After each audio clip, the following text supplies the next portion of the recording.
y después miraríamos lo que es el campo magnético. Como en orden a lo que nosotros estuvimos trabajando, que era el campo eléctrico, que era la fuerza eléctrica, después el campo eléctrico, en este caso también lo vamos a trabajar de esa manera, ¿cierto? Fuerza sobre una carga, fuerza sobre un alambre o un alambre sobre el cual fluye una corriente y campo magnético. ¿Listo?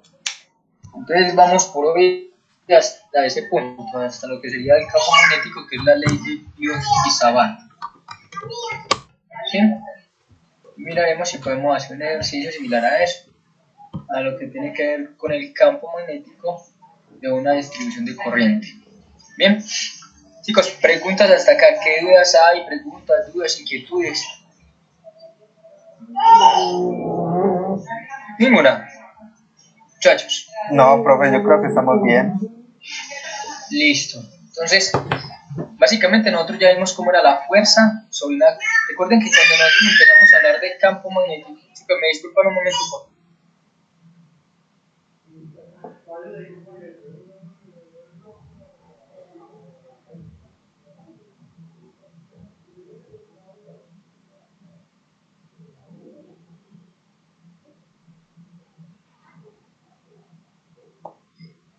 Bien, chicos, entonces, cuando nosotros empezamos primero con la parte de electricidad y magnetismo, empezamos primero con las distribuciones cuánticas.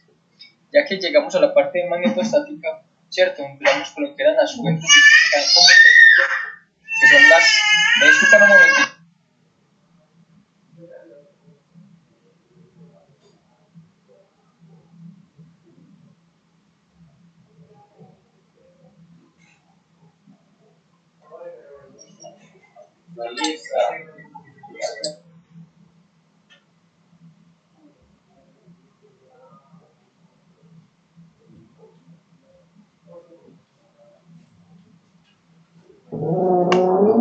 Bueno, volvamos. Decíamos que lo primero que nosotros discutíamos era la distribución, eran las cargas, ¿cierto? Las fuentes generadoras del campo. Entonces, primero hablamos de lo que fue la carga eléctrica y después hablamos de la fuente generadora del campo magnético, que es la corriente o, digámoslo así, los imanes naturales o artificiales, ¿cierto? Entonces, en ese orden fue que empezamos primero a discutimos lo que era el campo eléctrico, después llegamos hasta lo que era el potencial. En este caso nosotros vamos a hablar ya desde lo que sería la fuerza magnética, pero ya no sobre una carga, sino sobre una distribución de corriente. Esperemos ahora lo siguiente. ¿Listo? Aquí vamos a hablar de fuerza magnética sobre un hilo de corriente o sobre una distribución de corriente.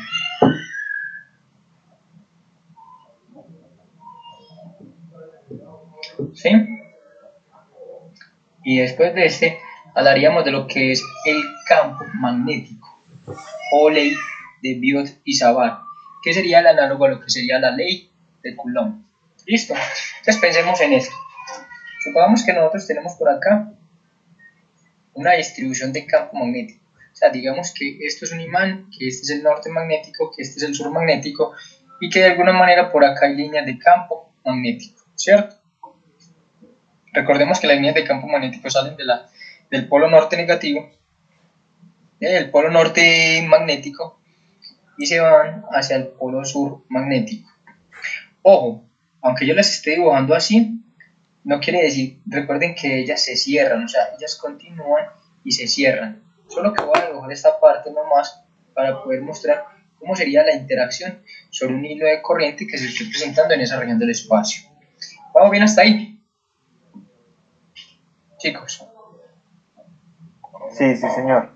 Listo. No les olvide, esas líneas de campo continúan y se cierran. Pensemos ahora en esto. Digamos que yo tengo por acá, en esta región del espacio, un alambre, un cable. Entonces digamos que yo pongo por acá un cablecito. ¿Sí o no? Y sobre ese cable, supongamos que hay una corriente. O sea, de igual manera el cable continúa, ¿cierto? Pues para que haya una corriente, nosotros ya sabíamos que cuando pensamos en lo que era la ley de Ohm, usted le debe colocar a su alambre conductor o a su sistema, le debe colocar una fuente de voltaje o una batería para que pueda hacer circular la carga, para que pueda hacer que la carga se mueva. Entonces ya sabemos que ese cable continúa en ambas direcciones, ¿cierto? Pero ¿qué es lo que yo voy a tener acá sobre este cable? voy a tener es una corriente. Por acá lo que va a haber básicamente es una corriente. Nosotros no hemos hablado mucho sobre las propiedades de la corriente, pero debemos de tener presente que la corriente es un concepto, o al menos es una cantidad escalar, no es una cantidad vectorial. ¿Cómo así? La corriente no está asociada con una cantidad vectorial, no es que tenga una dirección, ¿cierto? ¿Sí me va a entender? O sea, la corriente es el movimiento de carga. Cuando uno ya habla del movimiento de carga, va a pensar de que debe haber una dirección en el movimiento. Sí, eso es otra cosa muy distinta. Recuerden que nosotros decíamos que había algo que se llama la velocidad de deriva. Y la velocidad de deriva, eso sí es un concepto vectorial, pero la corriente no. Vamos a hacer un paréntesis antes de continuar, para que entendamos a qué me refiero con lo de la corriente. Imagínense que usted tiene acá una tubería, ¿sí? Es como el caso más sencillo de uno pensar en una tubería o la corriente. Supongamos que por acá entra la corriente. ¿Qué pasa cuando llega la corriente acá? Como usted está pensando que eso es un flujo, ¿cierto? La corriente cuando llegue acá o cuando llegue la carga ahí, parte de la carga se va a ir por acá y parte de la carga se va a ir por acá. ¿Cierto que sí? ¿Vamos bien hasta ahí? Pero aquí entonces aparece algo interesante. ¿Qué concepto vectorial me da que la suma de estos dos vectores sean igual a este? Ninguno. No lo hay. Claro, por eso es que usted empieza a interpretar que la corriente no es una cantidad vectorial, es una cantidad escalar. ¿Eso es claro? Chicos. Sí, profe. Perfecto. Entonces, eso es un elemento fundamental que nosotros tenemos que manejar acá. Bien, sigamos entonces acá en la discusión que nos interesa. Vamos a ver con este otro. ¿Qué debe pasar? Entonces, pensemos en esto. Si yo cojo un elementico de carga o de corriente, o sea, supongamos que yo parto acá un pedacito de alambre, ¿sí o no? Y en ese pedacito de alambre, ¿qué debe haber? Debe haber carga eléctrica o no. O sea, que para ese pedacito de alambre, yo puedo decir que ese pedacito va a tener una cantidad de carga de Q, ¿cierto? Una cantidad de carga de Q que obviamente para ese pedacito esto va a ser un DS, un diferencial de arco, un diferencial de trayectoria, que se está moviendo en este sentido. Bien, entonces si nosotros vemos eso visto de esta manera, cuando hacemos la partición sobre ese alambre, ese dQ es como si usted tuviera la fuerza sobre una carga puntual. Pues cuando nosotros discutíamos por allá la ley de Lorentz, no sé si la recuerdan, que la fuerza magnética sobre una carga puntual es igual a QB cruz beta, ¿cierto? O que en este caso solo estamos hablando de la parte magnética, ¿sí o no? O sea, solo el fenómeno magnético. Entonces mire que si yo hago una partición, ¿qué tengo? Tengo mi sistema inmerso dentro de un campo magnético. Es estas líneas de campo son las que me representan el campo magnético. ¿Quién sería el Q? En este caso ya yo estoy pensando en un diferencial de carga y ese diferencial de carga se debe mover, ¿cierto? Por eso yo dije que se dirigía en la dirección de la corriente. Entonces aquí viene algo interesante. Si yo voy a analizar qué pasa o cómo es la fuerza sobre ese diferencial de carga, yo voy a tener que lo que analizaría debido a mi sistema es un diferencial de fuerza. Y ese diferencial de fuerza se debería sobre quién? Sobre ese diferencial de carga. Un diferencial de carga que se mueve con una velocidad inmerso en un campo magnético. Vamos bien hasta ahí. Chicos.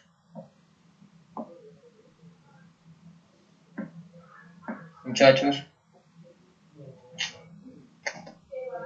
Sí, profe, está ahí. Perfecto. Pero mire la velocidad. ¿Quién es la velocidad? Esa velocidad, recuerde que cuando uno hablaba de velocidad, la velocidad era de dos tipos. O era instantánea o era media. Aquí si yo quisiera ver cómo es la cantidad de movimiento para ese diferencial de carga, cómo es su velocidad, yo sé que la velocidad que debe tener ese diferencial de carga en ese punto debe ser una velocidad instantánea. Y nosotros sabemos que por definición la velocidad instantánea no es nada más que ¿quién? Que el diferencial de desplazamiento, o mejor dicho, diferencial de S en un diferencial de tiempo, ¿cierto? O sea, ya es una derivada de la posición respecto al tiempo. Entonces nosotros sabemos que este sería el diferencial de fuerza. y esto, producto cruz, el campo magnético. Ya sabemos nosotros que si es un producto cruz, entonces uno ¿qué debería hacer? Nosotros deberíamos de construir el plano, ¿cierto que sí? El plano formado por estos dos vectores. ¿Cuál? El vector campo magnético y el vector diferencial de S. O sea, dicho de otra manera, imagínense que yo construyo este plano. ¿Sí o no? Voy a extenderlo un poco más. Cuando digo extenderlo un poco más, lo voy a poner acá sobre ese diferencial de carga. Este es mi plano, ¿cierto? Un plano que es generado ¿por quién? Por el vector campo, que iría en este sentido. Y por el vector desplazamiento o el vector velocidad, que va en este sentido. Vamos a hacerlo con dos colores diferentes para que lo podamos visualizar. Bien. Entonces, vamos a ver con cuál. Vámonos con este color de acá. Con este, más bien. Eso. Entonces, este de acá es mi vector campo. Y este de acá es mi vector velocidad, ¿cierto? O vector de, digámoslo así, desplazamiento, vector cambio en la posición. Entonces, ¿cómo sería el vector producto cruz? Recuerda que el vector producto cruz es un vector que es perpendicular al plano formado por esos dos. Entonces, dicho de otra manera, nosotros podríamos decir que el vector campo, perdón, el vector fuerza, debería ser un vector que vaya así. Voy a organizarlo mejor, pues voy a dibujarlo para que lo podamos ver mejor. Chicos, ¿vamos bien hasta ahí? ¿Preguntas, dudas? Entonces, vamos a ponerle el colorcito este y vamos a ponerlo, vamos a hacerlo con este. Entonces, si nosotros queremos ver cómo sería la fuerza en ese punto, básicamente la fuerza debe ser de esta manera, ¿cierto? Es un vector que es perpendicular al plano formado por esos dos vectores. Entonces, en esta dirección es mi vector diferencial de fuerza. Es un diferencial de fuerza porque se está aplicando solo sobre ese diferencial de carga. Listo, entendemos eso hasta ahí. Recuerde que este vector es perpendicular a ese plano. Entonces, cuando nosotros visualizamos eso, aquí aparece algo interesante. ¿Quién es dQ sobre dt? Corriente. Entonces nosotros podemos decir que el diferencial de fuerza no es nada más que I de S cruz beta. Eso es lo que nosotros tendríamos expresado acá, ¿cierto? Mire que dQ sobre dt, ¿quién es? Es corriente, ¿cierto? Entonces me quedaría corriente por ds cruz beta. Claro, la corriente no es una cantidad vectorial, pero el ds, la dirección en la que ella se mueve, sí es una cantidad vectorial, ¿cierto? Entonces, si nosotros quisiéramos hallar la fuerza, ¿qué deberíamos de hacer? Integrar. Entonces, yo integraría aquí en ambos lados para poder obtener cuál debería de ser la fuerza total. ¿Sí o no? Desde acá esto me daría la fuerza. ¿Sí? Eso es claro, ¿no, muchachos? Esa sería la fuerza magnética sobre un alambre. Entonces, aquí viene algo interesante. ¿Qué casos serían interesantes cuando usted analiza esto? Pues uno podría pensar lo siguiente. Imaginémonos que casos particulares. 1, que el campo magnético sea constante. 2, que la corriente sea constante. Y 3, que la trayectoria pueda ser en línea recta. Perfecto. Pues si yo digo que la corriente sea constante, entonces primero la corriente saldría de la integral, ¿cierto? Me quedaría la integral ¿de quién? Observe que acá me quedaría la integral del ds cruz beta. ¿Qué pasa si el campo magnético es constante? ¿Cierto? Si es uniforme también debe ser constante. Entonces si es constante, él también podría salir de la integral. Dicho de otra manera, entonces me quedaría la integral del ds cruz, ojo, beta. Observe que aquí hay algo muy interesante porque nosotros estamos hallando el producto cruz. Una vez se integra primero la trayectoria. O sea, si usted lo observa, esto sería una especie de integral de trayectoria. Y empieza a tener algo más de sentido y empieza a ser muy interesante. Permítame un momento, por favor.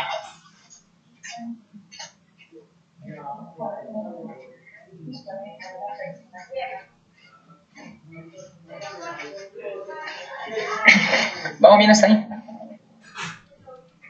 Ahora imagínense, ojo, esto es una integral, esto no es una integral de longitud, no, es una integral de trayectoria, ¿cierto? ¿Por qué es de trayectoria? Porque ese ds tiene dirección, ¿sí o no? Entonces aquí sucede algo muy interesante. Imagínense que este alambre fuera cerrado, ¿cierto? ¿Sí me hago entender con eso? O sea, que usted inicia acá, el alambre inicia acá, e hiciera esto, ¿sí o no? Entonces, este sería el punto A inicial, este sería el punto B inicial, ¿cierto? Entonces, si esa fuera una integral cerrada, entonces yo ya podría pensar en esto, que esto sería mi integral cerrada en ese sistema entre A y B. Es que como A y B son iguales, son idénticos, esto me diría que la fuerza total debería de ser 0. Interesante, un caso interesante para analizar, ¿sí? O que acá hay dos casos distintos, no quiero que vamos a confundir esto, no confundamos el de arriba con el de abajo. Bien, voy a ponerlo con dos colores diferentes, dos números distintos. Digamos que este es un 1, que es uno de los, ¿cómo vería usted la fuerza magnética sobre un alambre o sobre un pedazo de alambre sobre el cual fluye una corriente? Y este, ¿cómo sería la fuerza magnética sobre un alambre o sobre un circuito cerrado? ¿Sí? ¿Sí es claro eso o no? No sé si me hago entender hasta ahí. Entonces, dicho de otra manera, voy a volver. ¿Cuál sería entonces el resultado de mi primera integral de este? Miren que si el campo magnético es uniforme, eso sería simplemente la integral de ese segmento. En este caso eso me daría I por L cruz beta. ¿Sí? Ahora esto acá. Entonces, voy a escribirlo más bonito. O que cuando usted mira cómo es la fuerza sobre un alambre por el cual fluye una corriente, es IL cruz B. Esa es la fuerza. Eso es cuando la corriente es constante, el campo magnético es uniforme y usted tendría una longitud, ¿cierto? O sea, como si fuera simplemente un cable o una línea recta. Dicho de otra manera, para este ejemplo, usted tendría esto, un cable longitudinal, ¿cierto? Supongamos que en ese cable usted tiene una corriente que fluye de esta manera, uniforme, y él está inmerso dentro de un campo magnético que es uniforme. Recuerde que uniforme quiere decir que es constante en magnitud y en dirección. Entonces, si yo tengo eso, ya sabríamos que la fuerza va hacia dónde. Note que sería el producto pues, de L cruz beta. Entonces, L es el vector de desplazamiento que va en la dirección de la corriente. O sea, que L iría en este sentido. ¿Sí o no? Y este sería beta. Entonces, si usted ubica los dedos de su mano derecha en la dirección de L y lo cierra buscando el vector beta, ¿eso qué quiere decir? Que el vector fuerza magnética iría hacia afuera de la pantalla, hacia afuera del tablero, hacia afuera de la página. ¿Me hago entender? Pero la magnitud sería muy simple, sería simplemente multiplicar I por L por B, ¿cierto? ¿Es claro eso? Chicos, muchachos. Y en el otro caso, que es el que nosotros tenemos aquí abajo, era el que yo les decía. Si usted tiene un alambre, digamos un circuito cerrado, este es un alambre, ¿sí o no? Por ese alambre fluye una corriente. Entonces, ¿eso qué quiere decir? Que este punto de acá, hagámoslo un poco más claro para que entendamos las cosas. O sea, imagínese que usted tiene su alambre, ¿cierto? Esto está aquí conectado a una batería para poder decir que fluye la corriente.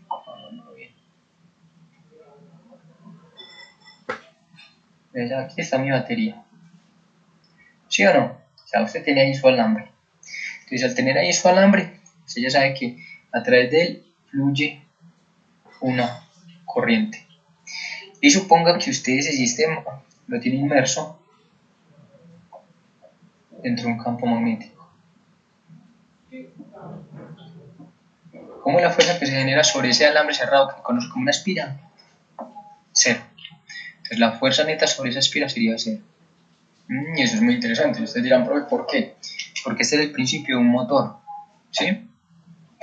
O sea, el que la fuerza sea 0 no quiere decir que no haya componentes de la fuerza que no estén realizando un torque sobre dicha espiral. Pero eso ya es para algo, digamos, es para más un curso de electricidad y magnetismo que para nosotros. A nosotros ahí nos interesa saber qué es lo que pasa, no más. ¿Listo? Preguntas hasta acá, muchachos.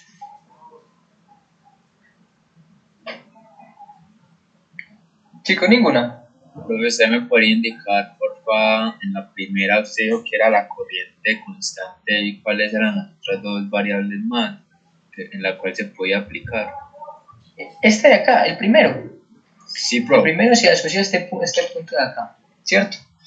Nosotros decíamos que el campo magnético es uniforme, o sea, es constante en magnitud y en dirección, y que la corriente es constante, es un valor fijo.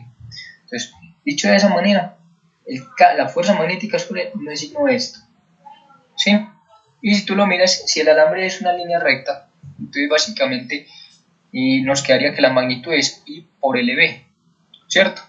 Y el campo magnético y la fuerza en qué dirección tendría, pues ya sabremos que es perpendicular al plano formado por los vectores L y beta.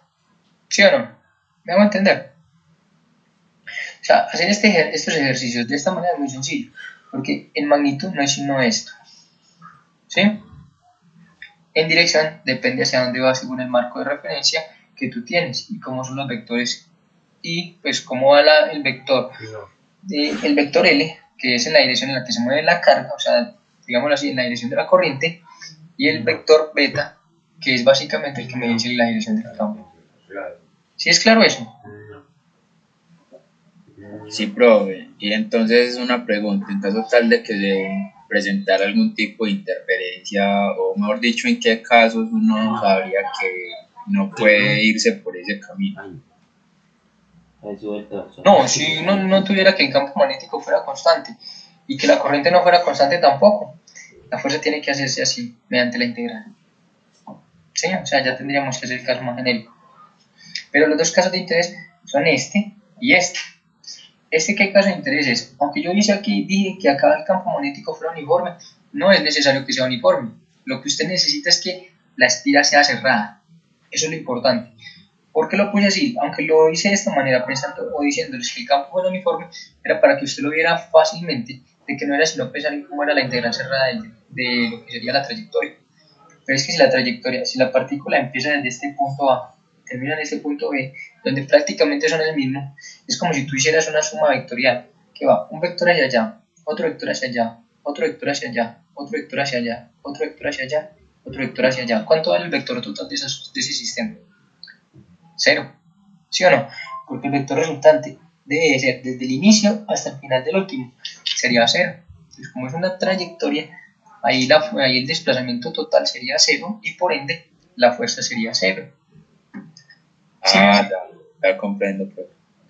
Por eso les decía que ese es el principio de un motor. O sea, cuando usted piensa en un motor, usted piensa en espiras cerradas por las cuales fluye una corriente y usted las tiene inmersas en un campo. Lo que hace que lo que sucede sobre esa espira es que empieza a aparecer un torque y la espira gira. Entonces por eso uno dice que ese es el principio de un motor. ¿Bien? Pero, de nuevo, no vamos a entrar a discutirlo ahí cómo sería el torque y cómo sería todo el concepto pues asociado a eso. No, solo las bases. Bien, aquí, ¿cuál es el otro que nos interesaría? Ahora sí podríamos pensar en lo que es el campo magnético. Y este lo discutimos es mediante la ley de Biot y Savart. ¿A qué me refiero con eso? Pues nosotros ya entendemos cuál es el concepto de campo, ¿cierto? Sabemos que el campo, básicamente usted lo puede ver como una perturbación del espacio generada por una distribución de algo, ¿cierto? Si hablamos de un campo gravitacional es una distribución de masa. Si hablamos de un campo eléctrico es una distribución de carga. Si hablamos de un campo magnético es una distribución o de corriente o de, digámoslo así, o de imanes. ¿Listo? Entonces, ¿cómo se determina acá ese campo magnético? Básicamente, cuando usted dice el campo magnético, este sí se puede ver como muy similar, digamos que lo vamos a expresar como una analogía a lo que es la ley de Coulomb. Voy a cerrar esa analogía en otro colorcito. Entonces, la analogía sería con la ley de Coulomb. Y acá la otra es la ley de Biot y Savart. Recuerden que campo, usted lo puede hallar, el campo eléctrico también está relacionado, puede ser, con la ley de Coulomb. Sabemos que es fuerza sobre carga. solo que es usted hallar la fuerza mediante el método de Coulomb, que es K sub C por Q sobre el cuadrado, ¿cierto? ¿Qué pasa acá? Cuando nosotros hablamos entonces aquí del campo, esto es fuerza sobre carga, ¿cierto? Y para el campo, entre cargas puntuales, uno dice que el comportamiento es de la forma K sub C Q sobre R2 en dirección sub R. Un campo para una carga puntual, ¿sí o no? ¿Cómo es acá con la ley de Biot-Savart? La ley de Biot-Savart me dice que el campo magnético es mu sub 0 sobre 4pi. ¿Quién es mu sub 0 sobre 4pi? ¿Recuerdan ustedes quién era K sub C? K sub C, que es la constante de Coulomb. 1 sobre 4pi epsilon 0. Pero aquí aparece un nuevo término que se llama mu sub 0. ¿Sí? Ese mu sub 0 se conoce como susceptibilidad magnética del vacío. Y esto es igual, y esto es por la integral de I de S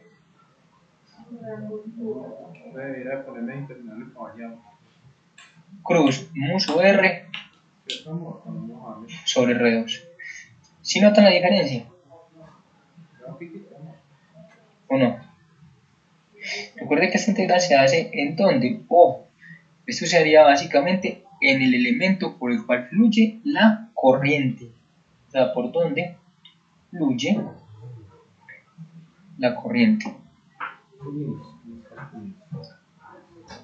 Ese es, digámoslo así, esos son los límites de la integral.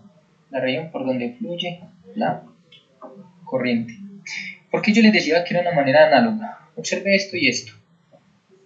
¿Quién es la constante acá? K sub C. ¿Quién es la constante acá? Mu sub 0 sobre 4pi. ¿Cierto? ¿Quién es el elemento generador de campo? La carga. ¿Quién es el elemento generador de campo? La corriente con su dirección en la trayectoria. ¿Cierto? Mire que acá está la dirección de mu sub R, aquí está mu sub R y aquí está R2, la distancia de separación. ¿Sí o no? ¿Me hago entender? Entonces mire que de alguna manera tienen un comportamiento analógico, ¿cierto? Similar, parecido. Y nosotros sabemos que cuando hablamos de un campo estamos definiendo que es generado por una distribución de carga. Si es un campo solo de una carga fuente, ¿cierto? Si es un campo eléctrico es una carga eléctrica fuente. Si es un campo magnético es una distribución de corriente. ¿Sí o no? ¿Vamos bien hasta ahí, muchachos? ¿Sí? Oye, usted me podría repetir por favor qué es lo que significa mu sub 0. Claro, lo voy a poner por acá. Entonces, mu sub 0 se conoce como susceptibilidad magnética al vacío. Siempre me confundo con el escribir susceptibilidad. Si lo escribo mal me dicen.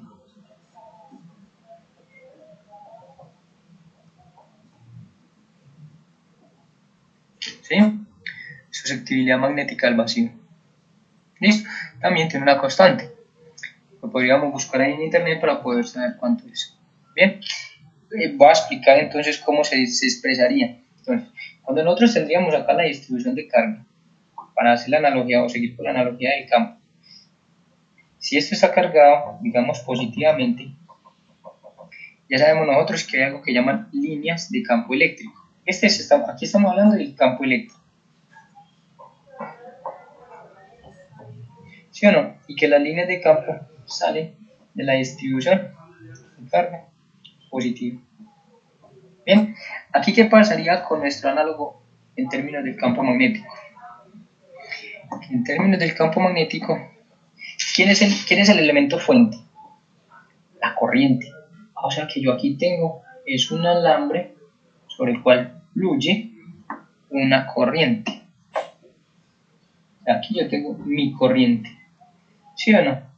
Entonces cuando usted toma un diferencial, digámoslo así, por el cual fluye la corriente, ya sabríamos que en ese pedacito esto es un I de S, ¿cierto? Y si usted lo mira en este punto del espacio, recuerde que cuando yo quería hallar mi campo eléctrico, ¿qué hacía?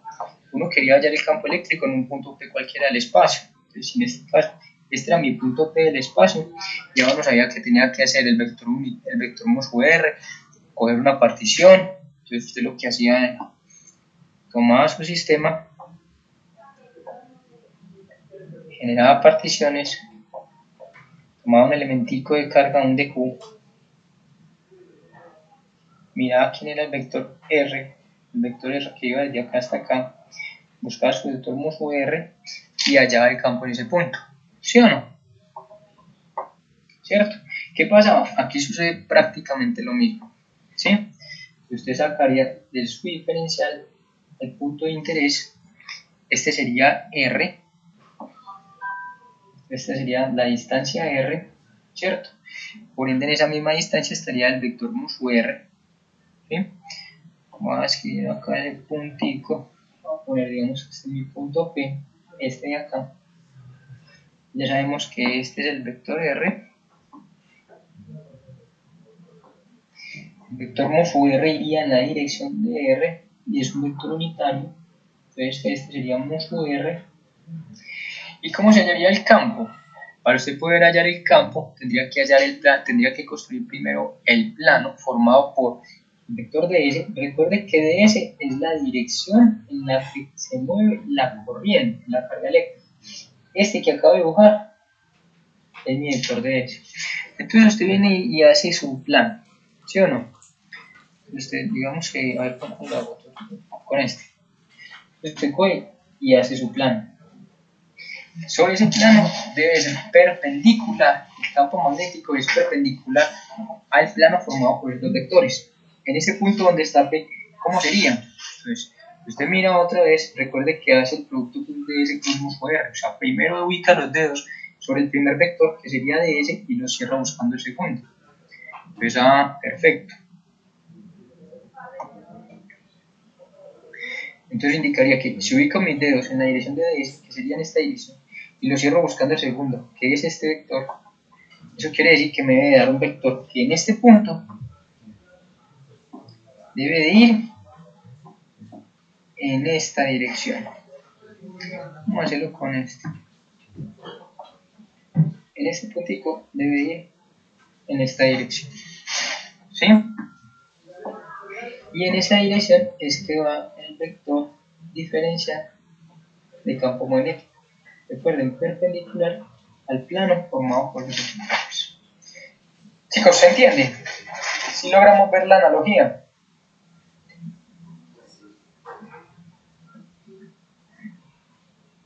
Muchachos. Profe, está un poquito enredado, pero ahí. Yo le dije que toda esta parte de electricidad y magnetismo tiene su grado de abstracción. Profe, bastante. La forma fácil es esta. Que usted lo vea como una analogía de esto. ¿Cierto? Esa es la forma fácil. Aquí está sin integrar, ¿sí o no? Acá yo diría que fue integrado, pues yo pude haber dicho que el campo total era la integral de caso C sobre R2. Escribámoslo así, en términos de la integral para que lo veamos más claro, para que veamos bien la analogía de nuestro sistema. ¿Sí o no? Entonces, y en color azul. Les decimos que este es caso C, integral de Q, división mu sub R sobre R2. Ahora sí podemos ver más la analogía. No sé, verás por qué lo digo de esa forma. ¿Quién es K sub C? La constante. Aquí, ¿quién es la constante? Mu sub 0 sobre 4pi. Recordemos que K sub C es 1 sobre 4pi epsilon 0. Entonces mira que el 4pi está en ambos lados, está en el denominador. Lo único que cambió fue la susceptibilidad magnética de la permitividad eléctrica. ¿Sí o no? Primera relación. ¿Quién sigue? Ahí estaría la integral. ¿Quién sigue? El elemento fuente del campo. En este caso es el diferencial de carga. Aquí es el IDS. Ese es el elemento del campo. ¿Cierto? Q para el campo eléctrico corriente en su dirección para el campo magnético. Mu sub R, que es el vector unitario, ¿cierto?